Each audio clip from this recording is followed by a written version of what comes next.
One of the easiest embellishments to make out of paper are paper flowers. And I'm going to show you how to do that today, or one way to do that. The supplies that you'll need are a paper punch, or you can use a die. You can hand draw flowers, you can use a cut file, any way to make flowers. My favorite way is to use this punch because they're uniform and easy to make.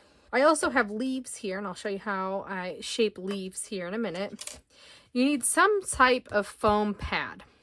This one is specifically made for shaping flowers with paper, but it doesn't have to be. It can be one of those alphabet foam squares. It could be the pad that you use for your kitchen floor. Whatever you can have that's going to be squishy foam. That's going to be important to shape flowers. You're going to need a stylus with ballpoint on either end. I prefer the bigger one. There's even larger ones out there that you can purchase. I got this from the Dollar Tree. Doesn't need to be anything fancy. And then a hole punch. I use the hole punch in order to make the center of my flower, because that way I can use whatever paper I have. This video is from the 12 by 12 cardstock shop, so I am using their paper and it works wonderfully when shaping flowers. This specific pink is from the Encore line, and it's the pink champagne, which is the same pink as spun sugar from Distress Oxide. And you can find that on the 12 by 12 cardstock shop as well. And then the gold that I'm using in a couple of these videos is a bit different. I did a sampler video a couple months ago of picking out the golds so that I can experiment where you don't have to figure out which flowers are the best for shaping. So I have all of the flowers that I've used. This is Mirri Matte Lava. You can see it kind of has a gradient on there. You've got the Mylar, which is specialty Mylar paper. And this one did not shape well. I don't recommend it for shaping. It holds its shape really well because I bent it here, but it doesn't really look like a flower like this that we're trying to achieve. You've got the Bazzill mirror, which did pretty good. You've got the American Crafts linen texture, which is by far the best. It was the easiest to manipulate and it holds its shape really well.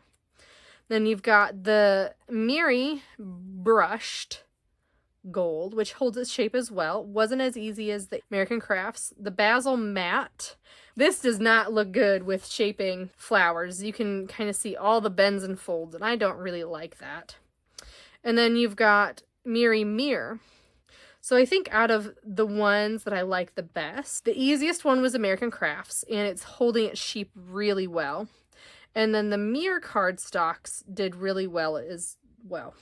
You can see some of the lines, but it's holding its shape really nicely. So that's the comparison of the gold. The reason I was looking at this is because my original plan for my project was to create gold flowers. Well, I actually transitioned to pink flowers, and I want to do some gold stems. Curl them up, and you can see in the Mirror cardstock some of the lines. So let's talk about how I'm doing this first. So I've got my petals here, and originally it starts off flat. Whatever you want as the front of your flower is going to go on the foam. You're then going to use your stylus to pull the petal inward, and you're going to press down with pretty good pressure. And this pressure is going to make it so that the leaves want to curl in. So that's how we get that kind of loop, and why on this one it does not look so good. It really shows every kind of mark that you make, which is okay if that's what you're looking for, but that's not what I was looking for. So then you can see the marks, and that's okay, but they're not as noticeable on the pink. And then all I do is I just push down pretty hard on the center, so then it wants to curl. And I can use my fingers to adjust it, all that kind of stuff. And then I make a second one and I layer it right on top, just like this. Then I take my hole punch, I punch out my gold, and I make the center. So easy peasy. Now the leaves, similar concept. Instead, this time I am going to use my stylus on the gold side because I want them to pull this way. Now note, on the gold, you are going to see every mark you make. So take it nice and slow. I first go down the middle, just with one line, like the stem of your leaf. And then to add some extra texture, I just go from the outside in and drag in the leaf. So it curls just a little bit more and you get to see some of that extra texture on there. Easy peasy way to get some homemade embellishments that you can then add to your artwork. So like and subscribe to 12 by 12 Cardstock Shop for more paper crafting tutorials. I hope you have a wonderful day and I'll see you next time.